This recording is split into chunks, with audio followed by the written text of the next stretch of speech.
तुकोबारायांना तर ध्यान खूप आवडतं.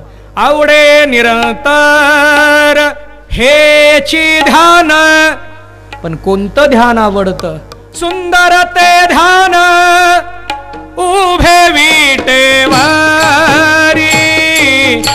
सुंदर ते ध्यान उभे विटेवारी. सुंदर ते ध्यान उभे विटेवारी. सुंदर ते ध्यान उभे विटेवारी. सुंदर ते ध्यान उभे विटेवारी. सुंदर ते ध्यान उभे विटेवारी. सुंदर ते ध्यान उभे विटेवारी. सुंदर ते ध्यान उभे विटेवारी. करकटेवारी ठेवोनिया. करकटेवारी ठेवोनिया. तुळसी हार गळा कासे पीतांबर. तुळसी हार गळा कासे पीतांबर. करकटेवारी ठेवोनिया. करकटेवारी ठेवोनिया. तुळसी हार गळा कासे पीतांबर. तुळसी हार गळा कासे पीतांबर. सुंदर ते ध्यान उभे विटेवरी. करकटेवरी ठेवोनिया. मला हे ध्यान आवडतं. तुकोबारायांनी जसं ध्यानाचं लक्षण मांडलं तसं व्यास महर्षींनी प्रथम स्कंदामध्ये पहिल्या श्लोकात ध्यानाचं लक्षण मांडलं. सत्यम परम धीमहि. तो सत्स्वरूप आहे. तो सत्स्वरूप आहे हे सांगत असताना असत काहीतरी आहे हा निर्देश सहजच आहे. आपल्याकडे जर एक 4-5 जण बसलेले आहेत. त्या 5 जणांमध्ये आपण एकाकडे बोट केलं, त्याच्याविषयी बोलायला सुरुवात केली. हे फक्त खरं बोलतात. हे खरं बोलतात म्हणजे बाकीचे सहजच आहेत, खरं बोलत नाहीत. हा सत्य आहे म्हणजे असत काहीतरी आहे. मग असत काय आहे? शास्त्राने आपल्या समोर एकच सांगितलेलं आहे, तोच फक्त सत्य आहे. असतचं वर्णनच नाही, पण आम्हाला लक्षात येत नाही म्हणून विचार मांडावा लागतो. असत काय आहे? पण असत कशाला म्हणावं, सत कशाला म्हणावं? त्रिकाला बाधित्वम सत्यत्वम. ज्याचा तिन्ही कालामध्ये बाध होत नाही त्याला सत्य म्हणतात. आणि ज्याचा तिन्ही कालात नाश आहे त्याला असत म्हणतात. पण जे एका कालात प्रतीतीला आहे त्याला मधला मार्ग काढला. सत असत विलक्षण हा एक मधला मार्ग शास्त्रांनी आपल्या समोर मांडलेला आहे. हे खोटं बोलत नाहीत पण खरंही बोलत नाहीत. खोटं बोलत नाहीत मान्य, याचा अर्थ खरं बोलतात असं नाही. खरंही बोलत नाहीत, खोटंही बोलत नाहीत. मग काय बोलतात? असंदिग्ध. संदिग्ध बोलणं जे आहे, ज्याच्यामध्ये स्पष्टताही नसते, सत्याचीही स्पष्टता नाही आणि असत्याचीही स्पष्टता नाही. संदिग्ध जे बोलणं आहे ते सत असत विलक्षण. माया काही मंडळी सद असत विलक्षण मानतात, प्रकृती सद असत विलक्षण मानतात. पण वास्तविक पाहता ती असत आहे आणि तो फक्त सत आहे. ज्ञानोबरायांनी त्याचं वर्णन केलेलं आहे. सत्य ज्ञानानंत गगनाचे प्रावरण. सत्य ज्ञानानंत गगनाचे प्रावरण. सत्य ज्ञानानंत गगनाचे प्रावरण. सत्य ज्ञानानंत गगनाचे प्रावरण.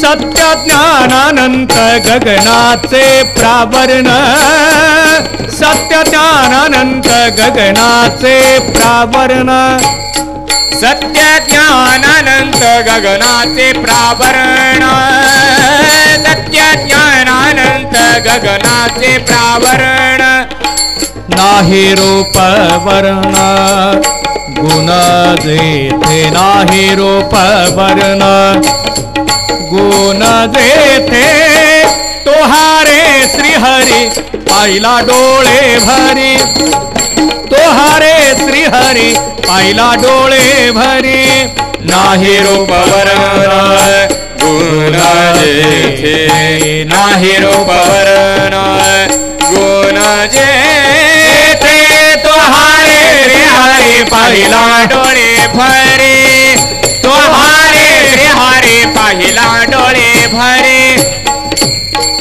सत्य ज्ञानानंत गगनाचे प्रावरण. श्रुती मातेचा विचार ज्ञानोबरायांनी अभंगातून मांडला. तो कसा आहे सत्य. व्यास महर्षी सांगतात त्या सत्याचं मी ध्यान करतोय. आपली शंका, त्या सत्याचं ध्यान करता येतं का? ध्यानाचे 3 प्रकार शास्त्रांनी सांगितलेले आहेत.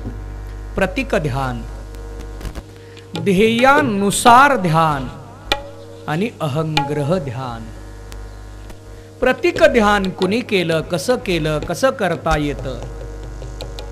ध्येयानुसार ध्यानासाठी आपल्याला ध्रुव बाळाचं चरित्र पाहावं लागतं. ध्येय निश्चित करून ध्यानाचा विचार, ध्येयानुसार ध्यान. अहंग्रह ध्यानामध्ये स्वरूपाचं ध्यान.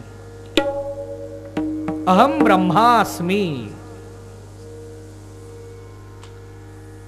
उद्दालक मुनींनी आपल्या स्वतःच्या मुलाला म्हणजे श्वेतकेतूला बोध करत असताना वेदाचं मंथन करून त्याच्या समोर महावाक्य मांडलं आणि त्याला या विचारावर आरूढ केलं. व्यास महर्षी या श्लोकामध्ये मंगलाचरण साधतात. या मंगलाचरणामध्ये सत्यम परम धीमहि, सत्याचं ध्यान करतोय. ध्यान का करावं? मंगलाचरण का करावं? प्रतिबंध रहित साधना व्हावी, प्रतिबंध रहित श्रवण व्हावं, प्रतिबंध रहित कर्म घडावं, प्रतिबंध रहित कथा व्हावी, याच्यासाठी मंगलाचरण केलं पाहिजे. प्रतिबंध किती प्रकारचे आहेत? 3 प्रकारचे प्रतिबंध आहेत. भूत प्रतिबंध, भावी प्रतिबंध आणि वर्तमान प्रतिबंध. भूत म्हणजे भूतकाळातले विचार. विद्यार्थ्यांच्या मनामध्ये शंका, पेन कंपासातच ठेवलेला आहे, बॅगमध्ये ठेवला का बाहेर ठेवला? महिला मंडळींच्या डोक्यामध्ये विचार असतो कथेला बसल्यानंतर, दुधाचं पातेलं फ्रीजमध्ये ठेवलं का बाहेर ठेवलं का? भूतकाळातले विचार, भूत प्रतिबंध आहे. भावी म्हणजे पुढचे. आता अभ्यास करायचा आहे आणखी. विद्यार्थ्यांच्या मनात पुढचा विचार कथेला बसल्यानंतर, भावी प्रतिबंध. महिला मंडळींना पुढं स्वयंपाक आहे, कथा वेळेवर सुटेल का नाही? जर नाही सुटली तर पुढच्या स्वयंपाकाचं काय करावं? बसलोय कथेमध्ये पण ध्यान चालू आहे स्वयंपाकाचं. भावी भूत प्रतिबंध, भावी प्रतिबंध. वर्तमान प्रतिबंधामध्ये 4 प्रकार आहेत. विषयासक्ती, बुद्धिमांद दोष, कुतर्क आणि विपर्यय. हे 4 प्रतिबंध वर्तमानात येतात. प्रतिबंध बाजूला काढून श्रवण घडलं पाहिजे, पण ते प्रतिबंध जात नाहीत म्हणून मंगलाचरण करावं. यावर एकाने शंका मांडली. आम्ही कथा कीर्तनाला बसताना श्रवण करतोय कारण परंपरेनंच ती बंधनं घातलेली आहे. कीर्तनामध्ये पुन्हा पुन्हा पुन्हा पुन्हा देवाचं भजन केलं जातं. विठोबा रुक्माई असेल किंवा विठ्ठल विठ्ठल असेल हे भजन सातत्यानं घेतलं जातं. मंगल करण्याची पद्धत आहे, कारण देवाचं नाव हे मंगल स्वरूप आहे. सकळ मंगळ निधे श्री विठ्ठलाचे नाम आधे. देवाचं नाम काय आहे? मंगल आहे. ते जर आम्ही चिंतन केलं तर चिंतने सरे तो धन्य जाणा काळ. सकळ मंगळ मंगळाचे महाराजांनी लक्षण मांडलं. मंगल करावं. एकानं शंका मांडली, आम्ही मंगलाचरण करून कथा कीर्तन ऐकायला लागलो, पण प्रतिबंध बाजूला गेलेले नाही, त्याची संगती काय? ग्रंथ लिहिण्याच्या सुरुवातीला सुद्धा मंगलाचरण केलं जातं. ज्ञानोबारायांनी ज्ञानेश्वरीच्या सुरुवातीला ओंकाराचा निर्देश करून मंगलाचरण केलेलं आहे. ओम नमो जी आध्या वेद प्रतिपाद्या जय जय स्वसंवेद्या आत्मरूपा. ज्ञानोबारायांनी हरिपाठाच्या सुरुवातीला देव शब्दाचा निर्देश करून मंगलाचरण केलं. देवाची द्वारी उभा क्षण भरी तेने मुक्तीचारे साधेयल्या. तुकाराम महाराजांनी गाथा आरंभी मंगल करून गाथ्याला आरंभ केलेला आहे. समचरण दृष्टे विटे वरी साजिरे तेथे माझे हरे वृत्ती राहो. समनाम ब्रह्म वस्तू निर्देशाचा विचार इथं आपल्याला या मंगलाचरणात स्वीकारावा लागतो.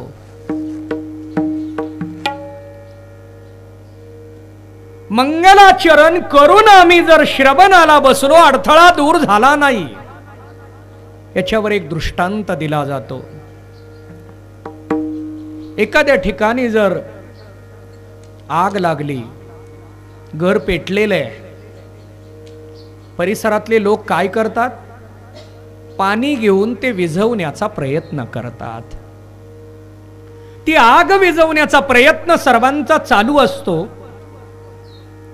पाण्याचं निवर्तक, आगीचं निवर्तक आहे पाणी. आग घालवायची असेल तर काय करावं लागतं? पाणी. एका गृहस्थाला हे माहित होतं की आग घालवायची असेल तर पाणी शिंपडावं लागतं, पाणी मारावं लागतं. म्हणून त्यानं पेल्यामध्ये पाणी घेतलं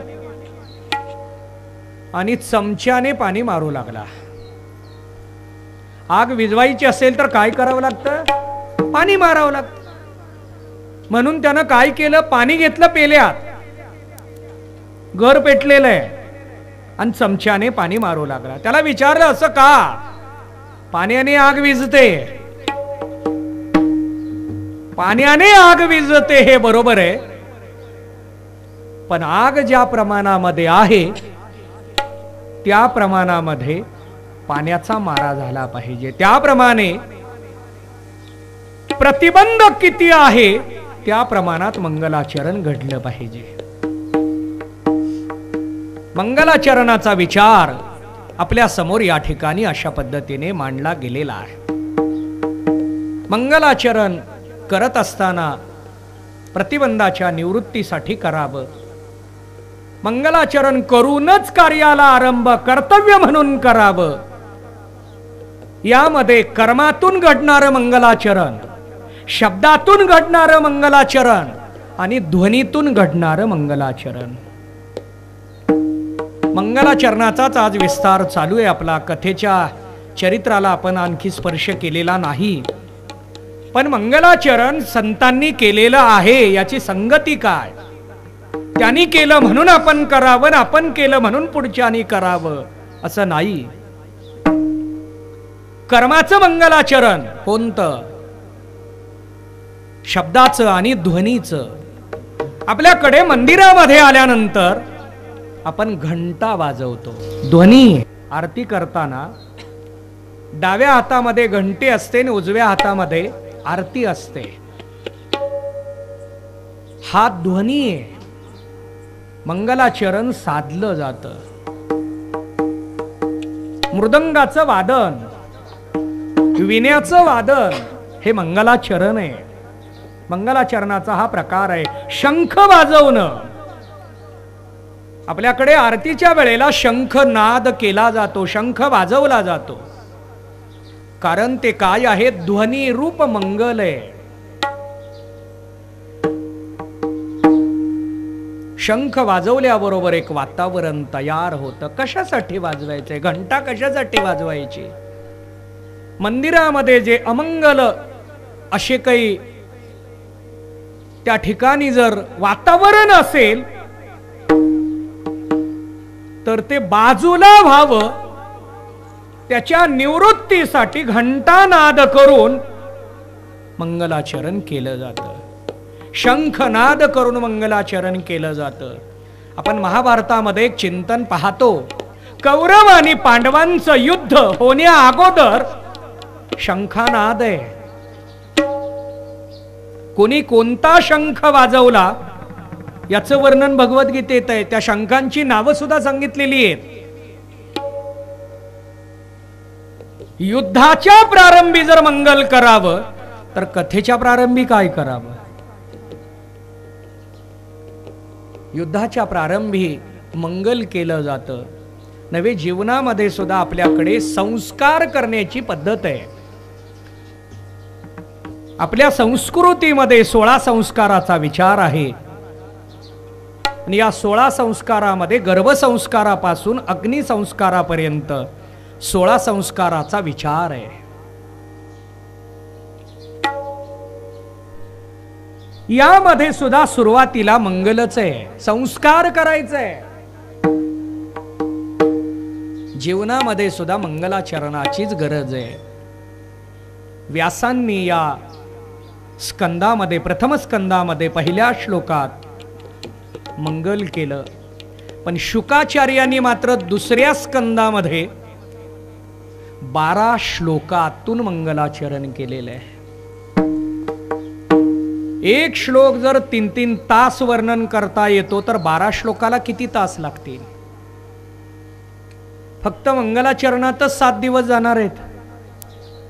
तेवढं आपण स्थिर राहू एवढं आपल्याकडून मंगलाचरण घडलेलं नसणार आहे. कारण आपल्याला पूर्ण 7 दिवसात भागवत ऐकायचंय का फक्त मंगलाचरण ऐकायचंय?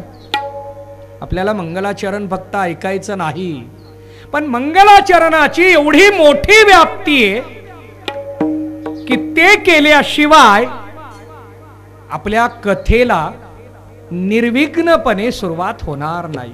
मंगलाचरण केलं पाहिजे. अर्जुनाचा युद्धामध्ये विजय का झाला? अर्जुनाच्या रथावर कृष्ण परमात्मा आरूढ आहेत.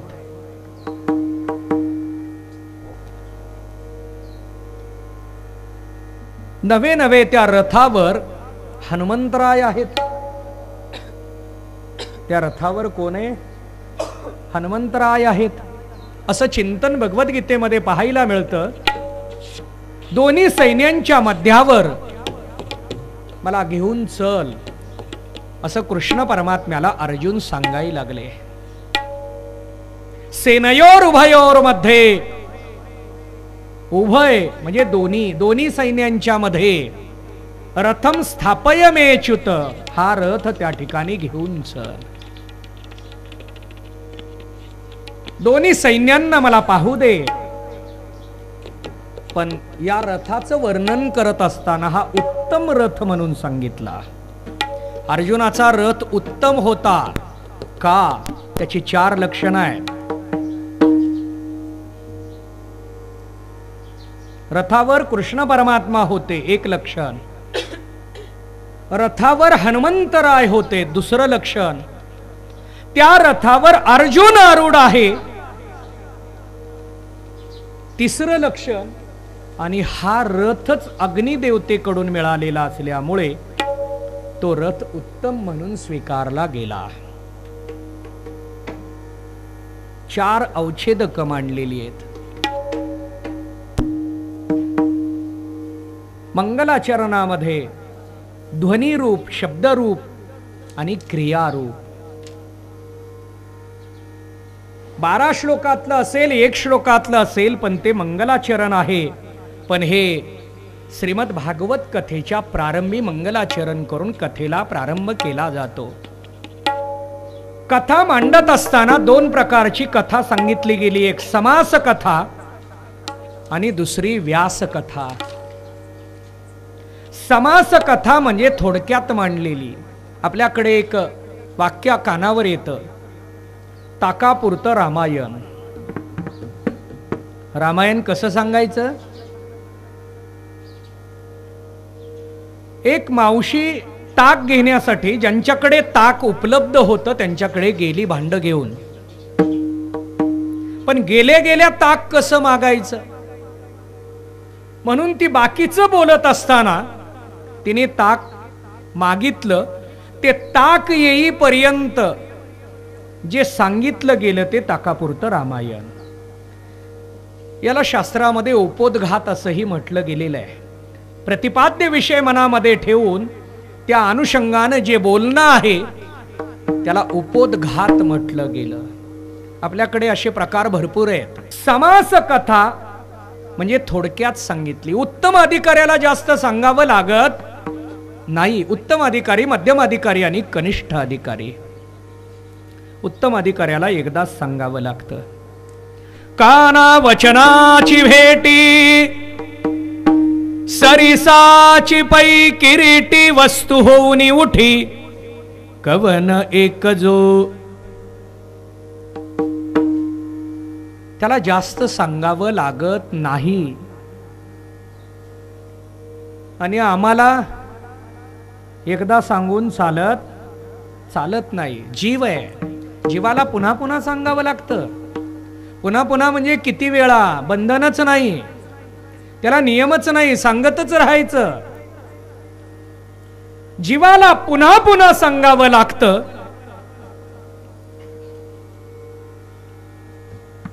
आणि उत्तम अधिकाऱ्याला एकदाच सांगावं लागतं.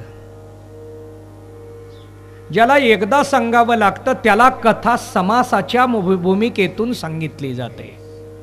समास कथा वेगळी आहे. आणि व्यास कथा म्हणजे व्यापक, विशाल, मोठी, विस्तृत, प्रत्येक चरित्राचा विस्ताराने विचार मांडणं याला व्यास कथा म्हणावं. व्यास इथला अर्थ आहे. व्यास हे नाव नाही, व्यास महर्षींचं नाव म्हणून ही व्यास कथा नाही. व्यास कथा म्हणजे विस्ताराची कथा. मग समास कथा कुणी कुणाला सांगितली? 4 श्लोकामध्ये श्रीमद भागवत सांगितला. याला चतुश्लोकी भागवत असं संबोधलेलं आहे. श्रीमद भागवत फक्त 4 श्लोकात आहे. भगवान विष्णूंनी ब्रह्मदेवाला 4 श्लोकातला चतुश्लोकी भागवत सांगितला. ब्रह्मदेवानी तो नारदांना सांगितला, नारदांनी तो व्यासांना सांगितला, व्यासांनी तो शुकाचार्यांना सांगितला. पण पुढे शुकाचार्यांनी परीक्षितीला सांगताना ही समास कथा व्यास कथा बनली. म्हणजे विशाल झाली, विस्तीर्ण झाली, विस्ताराची झाली. पण तिथपर्यंत मात्र ती समास कथा होती. याचा अर्थ परीक्षिती हा अनधिकारी होता म्हणून विस्तारानं सांगितली असं नाही. परीक्षिती हा अधिकारी आहे. पण परीक्षिती अधिकारी असताना सुद्धा शुकाचार्यांनी ती का सांगितली? जसं ज्ञानोबाराय ज्ञानेश्वरीमध्ये गुरूंचं स्तवन करत असताना मी ज्ञानेश्वरी लिहितोय याचं त्यांना विस्मरण होत होतं. ज्ञानेश्वरी म्हणजे भगवद्गीतेचं भाषांतर. भगवद्गीतेवर केलेलं भाषांतर म्हणजे ज्ञानेश्वरी ग्रंथ आहे. पण ज्ञानेश्वरीमध्ये प्रत्येक अध्यायाच्या आरंभी गुरुचं स्तवन आहे. आणि गुरुचं स्तवन हे विस्तारानं ज्ञानोबारायांनी मांडलं. एकदा का ते स्तवन करायला लागले की त्यांच्यामध्ये मी काय करतो याचा विसर व्हायचा.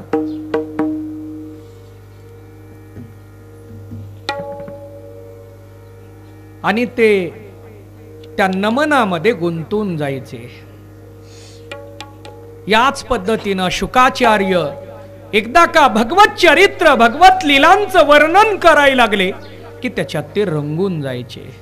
स्थितीच्या आकाराचं होणं हा शुकाचार्यांचा स्वभाव होता. म्हणून त्यांच्याकडून व्यास कथा घडली. पण व्यास महर्षींनी मात्र शुकाचार्यांना सांगत असताना समास कथा सांगितली.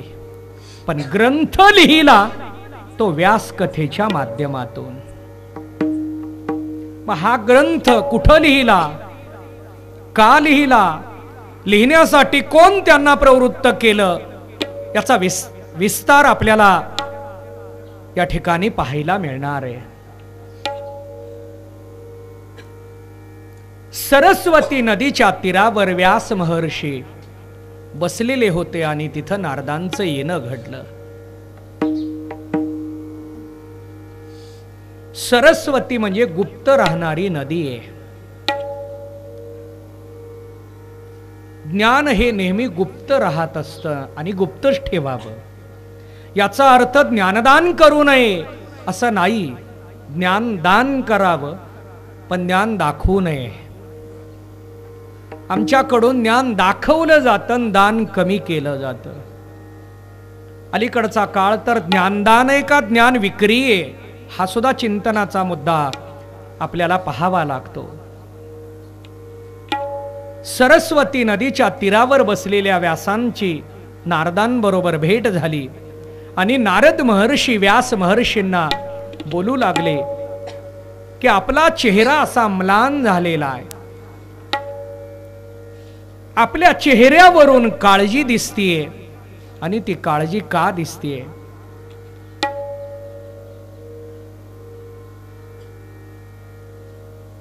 चेहरा असा नाराज दिसतोय.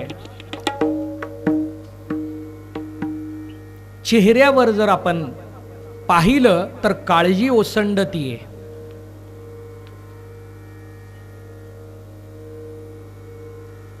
आपली सुद्धा काही मनाच्या विरुद्ध घटना घडायला लागल्या की चेहरा पडतो. मनासारखं काही घडे ना. जीवनामध्ये सगळ्या गोष्टी मनासारख्या घडाव्या वाटतात. जीवनामध्ये जे घडावं ते सगळंच्या सगळं आपल्या मनासारखं व्हावं वाटतं. पण प्रारब्धची जोडे धन, प्रारब्धची वाडे मान. प्रारब्धावरूनच या सगळ्या गोष्टी आहेत. धन मान वगैरे हे सगळं कशामुळं? प्रारब्धानं. पण आम्ही आता सध्या धनाच्या मागे धावतो. प्रयत्न केला तरच धन आहे. आम्ही परमार्थ प्रारब्धावर सोडला आणि संसार प्रयत्नाच्या अधीन केला. बघू, नशिबात असलं तर कथा घडली तर घडली, नशिबात नसेल तर कथा कशी घडणार? नशिबात असेल तर जेवण मिळेल म्हणून जर बसलो आपण तर जेवण काही आपल्या समोर येणार नाही. त्याला उठावं लागतं, घरातली सामुग्री गोळा करावी लागते, स्वयंपाकगृहामध्ये जावं लागतं, तिथं त्या सगळ्याचं मिश्रण करावं लागतं. हा प्रयत्न केल्यानंतर मग जेवण आहे. मग काही जण म्हणतील इथं प्रारब्धाचा विचार कुठे? काय खावं हे समोर मांडलं, पण खाताना प्रयत्न करावा. काय खावं याच्यासाठी प्रारब्ध आहे, मांडलेलं खावं इथं प्रयत्न आहे. आपल्या मनाच्या विरुद्ध घटना घडायला लागल्या की आपण नाराज होतो. पण व्यास महर्षींच्या मनाच्या विरुद्ध काही घडलेलं नव्हतं, पण तरी चेहऱ्यावर प्रसन्नता नव्हती. भगवत भक्त हा नेहमी प्रसन्न असतो. संतुष्टा सततं योगी यतात्मा दृढ निश्चया मय्यर्पित मनोबुद्धिर यो मद्भक्ता समे प्रियः. भक्त नेहमी संतुष्ट असतो.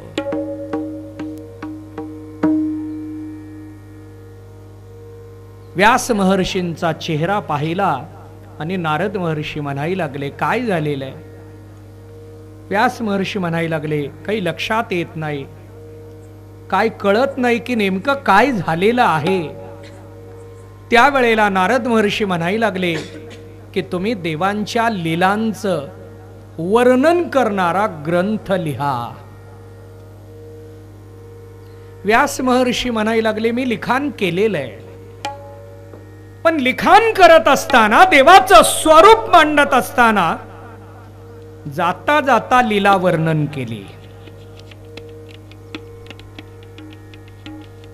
देवाच्या लीलांसाठीच एक स्वतंत्र ग्रंथ, जो भक्तीने युक्त असेल असा ग्रंथ जर तुमच्याकडून लिहिला गेला तर तुम्हाला प्रसन्नता प्राप्त होईल. कारण भक्तीद्वारे प्रेमाची प्राप्ती होते. म्हणून वारकरी संप्रदायामध्ये ज्ञानोत्तर भक्तीचा विचार आपल्या समोर मांडला गेला. उपासना वेगळी, भक्ती वेगळी. ज्ञानाच्या अगोदर केली जाते तिला उपासना म्हटलं जातं, पण तिला अलीकडच्या काळात नव्हे, अनेक वेळेला भक्ती या शब्दातून मांडलं जातं. पण ती ज्ञानाच्या अगोदर असेल तर ती साधना आहे, आणि ज्ञानाच्या नंतर असेल तर तीच साध्य रूपातून आपल्या समोर आहे.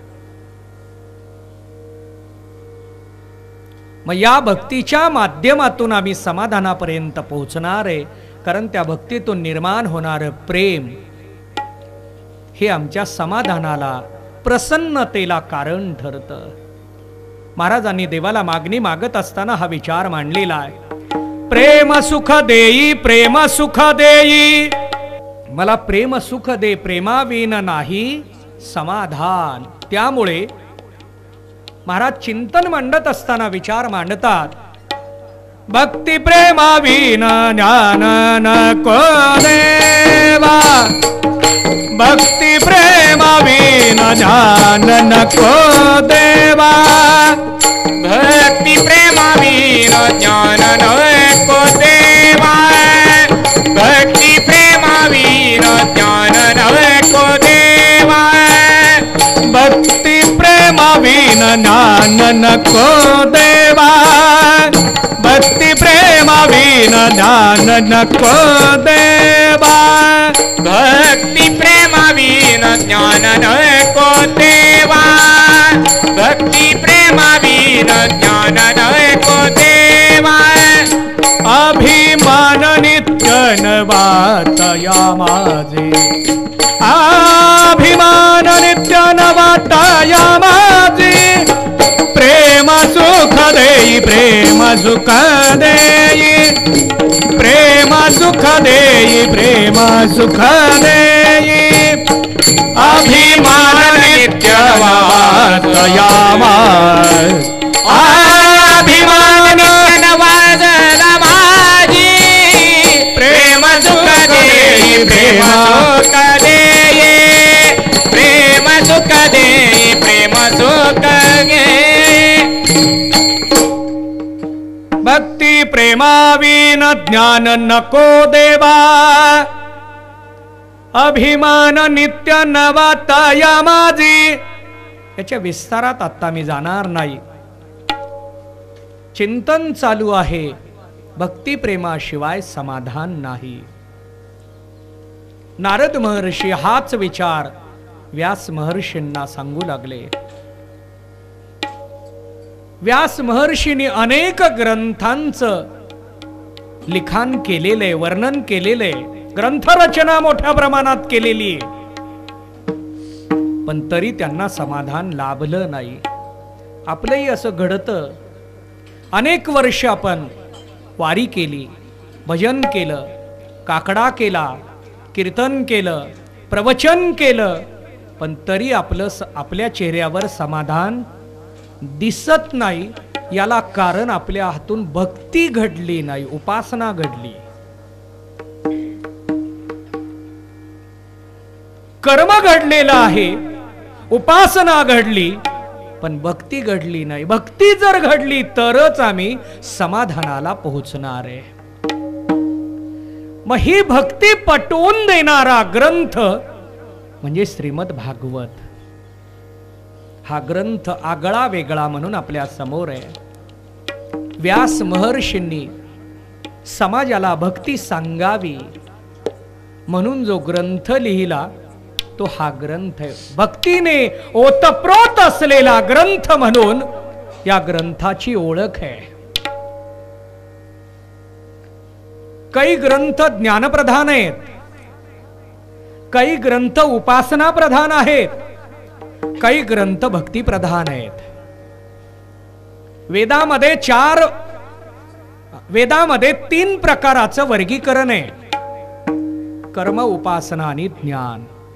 3 कांडी, 3 विभागामध्ये हा वेद मांडला गेलेला आहे. कर्माचा विस्तार, उपासनेचा विस्तार आणि ज्ञानाचा विस्तार.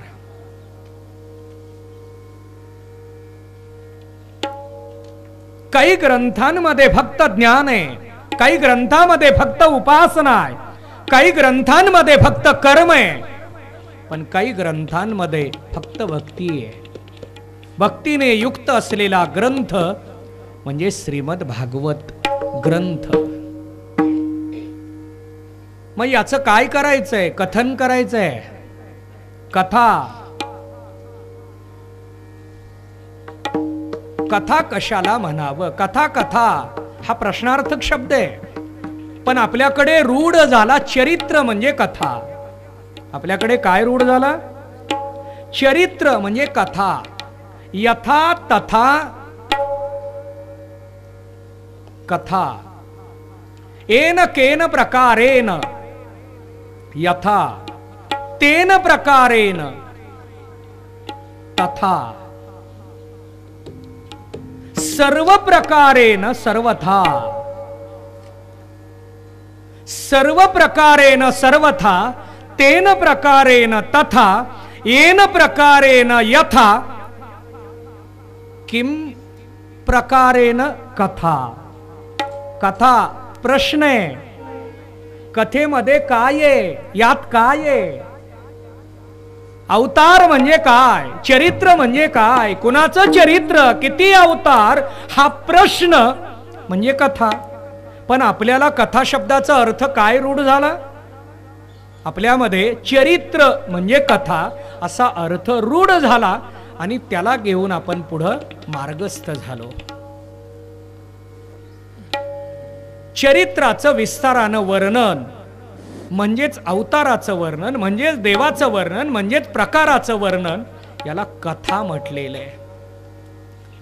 पण या ठिकाणी कथा मांडत असताना व्यास महर्षींनी सरस्वती नदीच्या तीरावर कथा कुठं करावी, कथा कुणी करावी, कथा कुणी ऐकावी, हाही विचार या ठिकाणी मांडला गेलेला आहे. कथा ही तीर्थक्षेत्राच्या ठिकाणी तीर्थाच्या तीरावर करावी असा मूळ संकेत आहे. कथा करत असताना तीर्थाच्या ठिकाणी करावी का? ते स्थान पवित्र असतं. देव आणि संतांच्या पदस्पर्शाने पुनीत झालेल्या स्थानामध्ये कथा करावी. जर तीर्थक्षेत्राच्या ठिकाणी जाणं झालं नाही तर मंदिरामध्ये कथा करावी, कारण अधिष्ठान असतं म्हणून. पण आपल्याकडे तीर्थक्षेत्र मंदिर सोडून इतर ठिकाणी करत असताना अधिष्ठान तयार केलं जातं, भगवंताला आरूढ केलं जातं, भगवंताचं आवाहन केलं जातं, भगवंताला आमंत्रण दिलं जातं आणि भगवंताला त्या ठिकाणी बोलवून कथा केली जाते.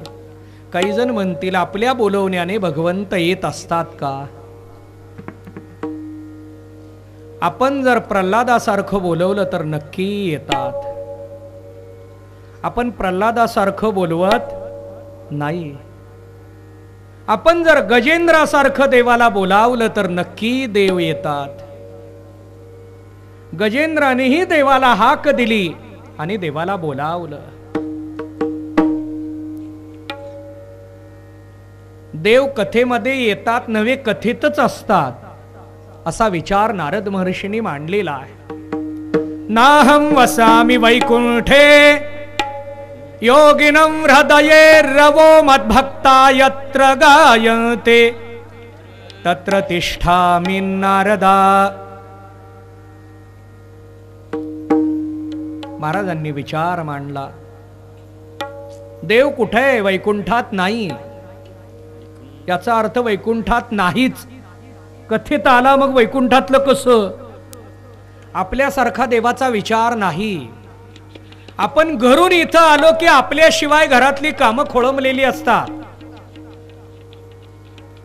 इथून घरी गेलो की इथली कामं आपल्या विना खोळंबलेली असतात. पण देवाचं असं नाही. देव अनंत रूप धारण करत असल्यामुळे तो वैकुंठात तर थांबतोच, पण कथेमध्ये प्राधान्यानं स्थित असतो. तेथे असे देव उभा. तेथे म्हणजे कुठं? संत भार पंढरीत कीर्तनाचा गजर होतो, तेथे असे देव उभा. देव तिथं तिष्ठत आहे, जिथं कीर्तन आहे, जिथं कथा आहे, जिथं भजन आहे, तिथं देव असतो. म्हणून कथेमध्ये श्रोत्यांच्या बरोबरीने देवच आहे या धारणेतून आपण कथेकडं पाहावं. कथा कुठं करावी? पवित्र अशा स्थानावर नव्हे, जिथं करू ते स्थानच पवित्र होतं. कारण देवाचं जर आगमन होत असेल तर ते स्थान अपवित्र राहील का? देवाचं वास्तव्य जर त्या स्थानामध्ये झालं तर ते स्थान अपवित्र कसं राहणार आहे? आणि त्यामुळे जिथं आपण कथा करू त्या स्थानाला पवित्र नव्हे, त्याला तीर्थ म्हणावं, त्याला क्षेत्र म्हणावं. काही जण म्हणतील याला आधार काय? 12व्या अध्यायामध्ये ज्ञानोबारायांनी हा विचार मांडलेला आहे. अहो, जिथं कथा केली जाते त्या स्थानाला तीर्थक्षेत्र म्हणावं यात नवल नाही. जो कथेवर प्रेम करतो त्याला क्षेत्र म्हणा. ते तीर्थ ते क्षेत्र, भक्ती कथेसी मैत्र जया पुरुषा. ज्या पुरुषाच्या अंतःकरणामध्ये भक्ती कथेच्या विषयी मैत्री आहे, प्रेम आहे, तेच तीर्थ आहे, तेच क्षेत्र आहे. कथेवर प्रेम केलं पाहिजे. मग कथेवर प्रेम करायचं म्हणजे काय करायचंय? कथा श्रवण करत असताना मंथन करून कथा श्रवण करायची आहे. कथेतून आपण हे स्वीकारतोय आणि ते मंथन घडावं म्हणूनच व्यासांनी मंगलाचरण करून या ग्रंथाची निर्मिती केली. प्रथम स्कंदामध्ये 19 अध्यायाचा विचार आपल्याला पाहता येतो. श्रीमद भागवतामध्ये स्कंद आहेत 12, 12 स्कंदाचा हा ग्रंथ आहे. पण अध्यायाची वर्गवारी वेगवेगळी आहे. मग कोणत्या अध्यायामध्ये किती श्लोक, या सर्व श्लोकाची संख्या सांगितली 18,000. श्रीमद भागवत ग्रंथामध्ये 18,000 श्लोक आहेत. आपण चरित्र ढोबळमानाने घटना या पद्धतीनं सांगतो किंवा ऐकतो, पण एक श्लोक जर एका दिवसाला 18,000 दिवस लागणार आहेत. किती? 18,000. किती वर्ष? गणित उद्या करून आलं तरी चालेल. किती दिवस कथा ऐकायची? ऐकायची सोडून द्या, वक्ता तितका वेळ सांगेल का? वक्त्याला तरी तेवढं ज्ञान किंवा तेवढा विस्तार मांडण्याची कुवत हे फक्त शुकाचार्याने आणि व्यासांनीच मांडावं. आपण त्यांच्या विचाराला स्पर्श करण्यासाठी कथेचं प्रयोजन करतो. त्या माध्यमातून आपली शुद्धता घडावी, आपल्या बरोबर आपल्या सहकार्यांची, आपल्या बरोबर असलेल्या अनुयायांची शुद्धता घडावी, याच्यासाठी कथेचं आयोजन केलं जातं. यामध्ये नारद महर्षींचा आणि व्यासांचा संवाद झाला, पण यामध्ये नारदांचं आणि व्यासांचं चरित्र पाहावं लागतं. नारद महर्षींचा जन्म आणि व्यास महर्षींचा जन्म पाहावा लागतो. नारद महर्षी पूर्वजन्मामध्ये दासीपुत्र होते. त्यांच्या गावामध्ये सत्संगाचं आयोजन करण्यात आलं होतं. चातुर्मासाला काही संत त्यांच्या गावामध्ये येऊन 4 महिने राहून साधना करत होते. चातुर्मासाचा नियम आहे, एखादी साधना आपण केली पाहिजे. मग अनुष्ठान असेल, जप असेल, ध्यान असेल, जी साधना आपल्याला शक्य असेल ती साधना आपण केली पाहिजे. मग चातुर्मास कुठं करावा? तीर्थक्षेत्रामध्ये करावा. नाही जमला तर आपण जिथं आहोत तिथं करावा. काही संतांनी चातुर्मासाचं आयोजन केलेलं होतं आणि त्या ठिकाणी नारद महर्षींची आई स्वयंपाक करण्यासाठी आलेली होती. आपण सुद्धा आपल्याकडे सप्ताह असला, दिंडी असली, नियोजन करतो, पंक्तीचं नियोजन करतो आपण, आणि त्यामध्ये काही महिलांना सांगितलं जातं की तुम्ही स्वयंपाकाची जबाबदारी स्वीकारा. मग कुणी भाजीकडे लक्ष द्यावं, कुणी भाताकडे लक्ष द्यावं, कुणी प्रत्येक पदार्थ विभागला जातो आणि त्यांच्याकडे जबाबदारी दिली जाते. त्या जबाबदारीमध्ये नारद महर्षींची आई सुद्धा होती. नारद महर्षी लहान होते, त्यामुळं घरी एकटं बसण्यापेक्षा नारद महर्षी आई बरोबर सत्संगात यायचे. आई स्वयंपाक करत असताना हे सहजच त्या संतांच्या चरित्र कथनात बसायचे.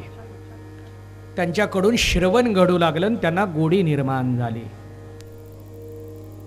श्रवण करत असताना मनापासून जर आपण श्रवणाला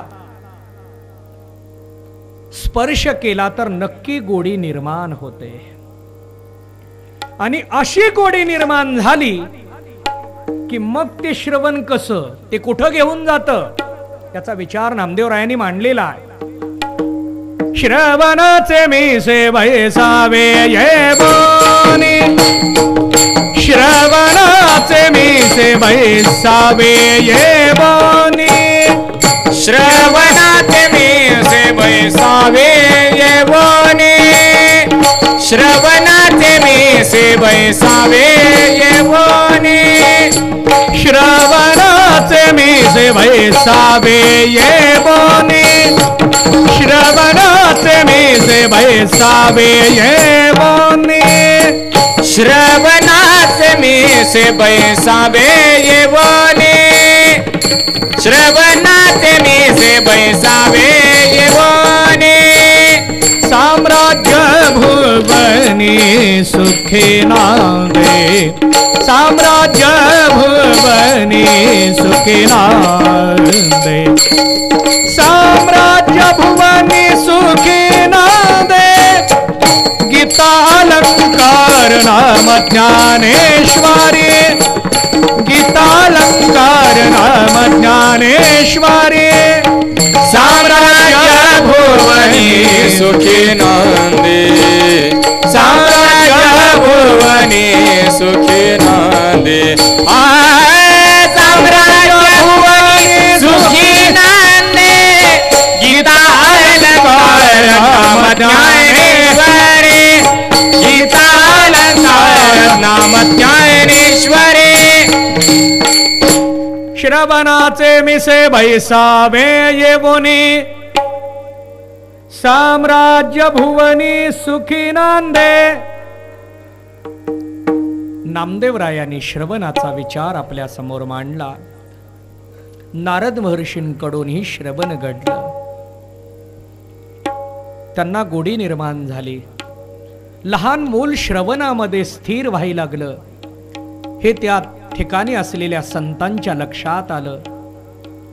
आणि त्यांनी त्यांना सांगितलं की म्हटले आमच्या सर्वांचं जेवण झाल्यानंतर तू याच ठिकाणी भोजन प्रसाद घे. नवे नवे संतांची हीच धारणा आहे. शेष उरला तो सेवो. शेष म्हणजे शिल्लक राहिलेला भाग, याला आपल्याकडे उच्चिष्ट म्हटलं जातं. व्यवहारामध्ये उच्चिष्टाला महत्व दिलं जात नाही. परमार्थामध्ये सुद्धा काही ठिकाणीच उच्चिष्टाला महत्व आहे. दूध उच्चिष्ट आहे. पाहे पा दूध पवित्र आणि गोड. पण दूध काय आहे? उच्चिष्ट आहे पण पवित्र आहे. देवाकडे नेलेला नैवेद्य हा प्रसाद आहे, म्हणजे देवाचं उच्चिष्ट आहे. देवाकडे नेलेला नैवेद्य काय असतो? नैवेद्याची प्रथा आत्ताच्या काळात पटवून द्यावी लागते. नैवेद्य कशाला म्हणावं, नैवेद्य का दाखवावा? काही जण म्हणतात मूर्तीमध्ये देव असतो का? मूर्तीमध्ये जर देव नसेल तर नैवेद्य कुणाला दाखवावा? मूर्तीमध्ये देव आहे या धारणेतून नैवेद्य दाखवला जातो. आपण इथं जर समर्पण केलं तर तिथं त्यांना ते पोहोचतं या धारणेतून नैवेद्याचा विचार आहे. नैवेद्य हे देवाचं उच्चिष्ट आहे. तसंच आपल्याकडे गुरूंचं उच्चिष्ट सुद्धा सांगितलं गेलेलं आहे, पण यामध्ये चिंतन आहे. गुरुच्या मुलाला गुरु समान स्वीकारावं लागतं ज्ञानाच्या दर्शनाच्या भूमिकेतून. पण उच्चिष्टामध्ये मात्र गुरुपुत्राचं उच्चिष्ट ग्राह्य धरलं गेलेलं नाही. म्हणून पांडव अश्वत्थाम्याकडे पाहताना गुरुपुत्र म्हणून पाहत होते. अश्वत्थामा हा गुरूंचा मुलगा आहे, द्रोणाचार्यांचा मुलगा आहे. द्रोणाचार्य हे पांडवांचे गुरु आहेत. म्हणून अश्वत्थाम्याला पाहताना ते गुरुपुत्र म्हणून स्वीकारायचे. गुरुचं उच्चिष्ट चालतं पण गुरुपुत्राचं उच्चिष्ट चालत नाही. पण गुरुपुत्राला अधिकार दिलेला आहे, गुरु समानच त्याला स्वीकारून दर्शन केलं पाहिजे, हा विचार आपल्या समोर मांडला गेलेला आहे. नारद महर्षींनी त्या 4 महिन्यामध्ये सत्संग साधला. सत्संगाच्या संगतीमध्ये काय प्राप्त होतं तुकोबरायांनी एके ठिकाणी विचार मांडलेला आहे. ब्रह्मरस करू भोजन पंगती, संतांचे संगती सर्व काळ.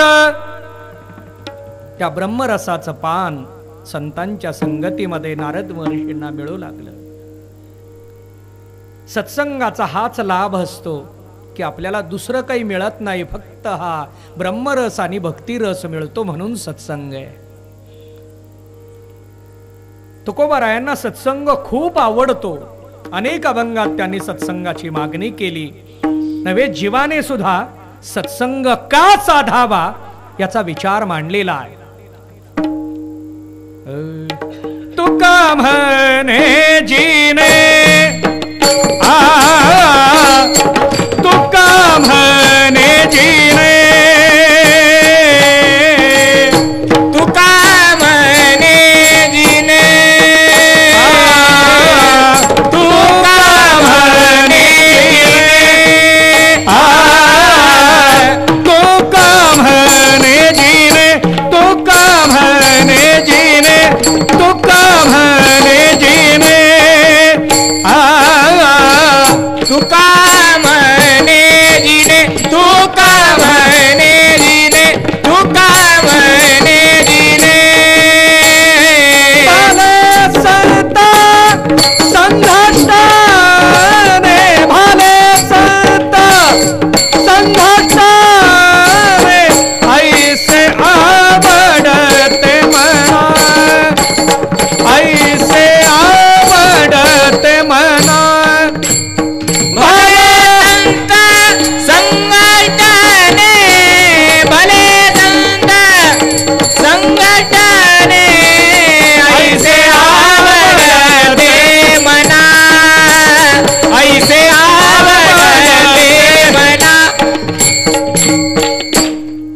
त्यांनी विचार मांडला. संतांच्या संगतीतलं जगणं म्हणजे उत्तम जगणं आहे. उत्तम जगणं, मध्यम जगणं आणि कनिष्ठ जगणं. आमचं जगणं तरी आहे का प्रश्न आहे. दिवस उजाडला की निघावं, मावळला की परतीच्या वाटेला लागावं. पण जगणं कुठे आहे? जगणं जगणं म्हणजे काय? या जगण्याचा अर्थ लक्षात आला पाहिजे. नरदेहातलं ही जगणे आणि पशुवत जगणे. पशु जगतात, आम्ही नरदेहात आहोत पण जगायला लागलो पशूंसारखं. म्हणून सत्संगाची गरज आहे. आपल्याला गरज आहे कृतार्थतेसाठी. पण नारद महर्षींचं सत्संगातलं जे वास्तव्य होतं ते वेगळ्या दृष्टीनं पाहिलं गेलं. 4 महिन्याचा कालावधी संपला. आपल्याकडे आषाढ महिन्यामध्ये चातुर्मासाला प्रारंभ होतो आणि कार्तिक महिन्यामध्ये चातुर्मास संपतो. हा साधनेचा कालावधी म्हणून सांगितला गेला. देवशयनी एकादशीला चातुर्मास आणि प्रबोधिनी एकादशीला चातुर्मासाची समाप्ती. देवाचं शयन आणि देवाचं उत्थान याच्यावर बोलण्यासारखं भरपूर आहे. चातुर्मास संपला आणि सगळे संत निघाले. नारद महर्षींना बेचैन होऊ लागलं. काय करावं, काय करावं. गोडी लागली होती, त्याचा ओढा निर्माण झालेला होता. 4 महिने सत्संगात गेल्यामुळे सद्विचारामध्ये सगळा काळ गेला आणि त्यामुळे नारद महर्षींना चैन पडेना. देवाच्या दर्शनासाठी ओढा निर्माण झाला आणि पाऊस आल्यानंतर जशी वीज चमकून जावी तसं देवाचं दर्शन नारद महर्षींना झालं.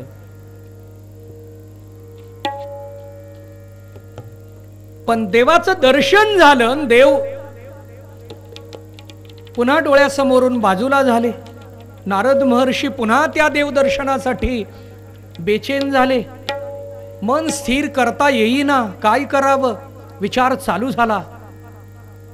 पण आकाशवाणी झाली आणि नारदांना सांगितलं की या देवदर्शनाचा योग या जन्मामध्ये तुम्हाला नाही, नारदांच्या प्रारब्धात. आपलं प्रारब्ध काय असेल? नारदांचं प्रारब्ध असं होतं की त्यांना एक क्षण फक्त देवदर्शन, एक क्षण सुद्धा दर्शन झालं तरी त्यांच्यासारखा भाग्यवान तोच आहे. अहो, त्यांना एक क्षण दर्शन झालं हे ऐकतो आपण तरी आपण भाग्यवान आहे. त्या दर्शनामध्ये नारद महर्षी एक क्षण स्थिर राहिले आणि त्यांनी देवदर्शन केलं. हे चरित्र आपण श्रवण करतो, आपण भाग्यवान आहोत. नारद महर्षींना सांगितलं गेलं की तुम्हाला या जन्मामध्ये आता दर्शनाचा योग नाही. म्हणून जीवनामध्ये मनासारखं सगळं घडावं असं नाही. त्याची अपेक्षा न ठेवता वर्तमान काळात जीवन जगता आलं पाहिजे. कारण जीवनातल्या बऱ्याच गोष्टी प्रारब्धाच्या अधीन असतात. हे मिळालंच पाहिजे, ते मिळालंच पाहिजे. बघा, मुलं लहान असताना आई वडिलांना खूप मागत असतात. आई वडिलांना सांगत असतात, नाही हे मिळालं पाहिजे, नाही मला दप्तर नवीन पाहिजे, मला दप्तर नवीनच पाहिजे, पेन कसा पाहिजे, चांगला पाहिजे. मुलांच्या अपेक्षा असतात. मुलं आई वडिलांना मागतात, पण ज्या वेळेला आई वडील मुलांना मागत असतात त्यावेळेला मात्र देण्याची आपली तयारी नसते. आपण मागतो त्यावेळेला ते सगळं देतात, आपली सुखदुःख बाजूला ठेवतात आणि त्याच्या इच्छा पूर्ण करतात. मनाच्या विरुद्ध घटना बऱ्याच घडत असतात. त्याला अनुकूल म्हणून स्वीकारून पुढे जाता आलं पाहिजे. नारद महर्षींना सांगितलं गेलं की तुम्हाला या जन्मामध्ये दर्शन मिळणार नाही. नारद महर्षींच्या प्रारब्धामध्ये त्यांच्या मातेचा वियोग त्यांना घडला. मातेला सर्पदंश झाला. आणि माता निघून गेली, मातेचा वियोग झाला आणि नारद महर्षी आता एकटे झाले. मुळात त्यांना दुसरं कोणतंही नातं घरामध्ये कुटुंबामध्ये नव्हतं, फक्त एक आई, आणि आईचं कर्तव्य पूर्ण करण्यासाठी ते कुटुंबात घरामध्ये होते. आणि ते पूर्ण करत असताना साधना करतोय आपण, पण आईचं कर्तव्य आईच्या वियोगानंतर आता पूर्णपणे पूर्ण वेळ कथेला देता येणार आहे या विचारामध्ये ते साधना करू लागले. आणि पुढच्या जन्मी त्यांचा जो जन्म झाला तो म्हणजे नारद महर्षी. नारद या भूमिकेतून ते जन्माला आले. नारद, ना म्हणजे नाही, रद्द म्हणजे रद्द न होणारे असे नारद. ज्यांचा कधी खंड नाही ते नारद. ज्यांच्या नामस्मरणामध्ये कधीही खंड नाही, रद्द नाही, नाश नाही, सतत चिंतन करणारे जे आहेत त्यांना नारद म्हटलं जातं. मग आपल्या हातूनही त्या पद्धतीचं जर चिंतन घडलं तर आपणही नारदच आहे. ते चिंतन सतत 2 तास केलं जातं, म्हणून कीर्तनकाराच्या गादीला नारदाची गादी म्हणून संबोधलं गेलं. वारकरी संप्रदायामध्ये कीर्तनकारांची गादी म्हणजे नारदांची गादी म्हणून ओळखली गेली, कारण 2 तास तिथं फक्त स्मरण आहे, अखंड स्मरण म्हणजे नारद. अशा नारदांचा जन्म झाला आणि तिथून पुढचा चरित्राचा भाग आपल्याला पाहायचा आहे. मग यामध्ये व्यासांचं चरित्र आहे, यामध्ये श्रीमद भागवताच्या महात्म्याचाही विचार आपल्याला पाहावा लागणार आहे. पण तो विचार आपण पुढील उद्याच्या कथेमध्ये पाहूया.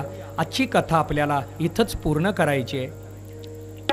राहिलेला विचार, राहिलेलं चिंतन आपण याच ठिकाणी पूर्ण करून भजन करू. वारकरी संप्रदायाच्या पद्धतीप्रमाणे आपण कथा करत असल्यामुळे आपल्याला भजन करून आपल्या आजच्या या कथेला पूर्ण विराम द्यायचा आहे. ज्ञानदेव तुकाराम, ज्ञानदेव तुकाराम, ज्ञानदेव तुकाराम, ज्ञानदेव तुकाराम, ज्ञानदेव तुकाराम, ज्ञानदेव तुकाराम, ज्ञानदेव तुकाराम, ज्ञानदेव तुकाराम, ज्ञानदेव तुकाराम, ज्ञानदेव तुकाराम, ज्ञानदेव तुकाराम, ज्ञानदेव तुकाराम, ज्ञानदेव तुकाराम, ज्ञानदेव तुकाराम, ज्ञानदेव तुकाराम, ज्ञानदेव तुकाराम.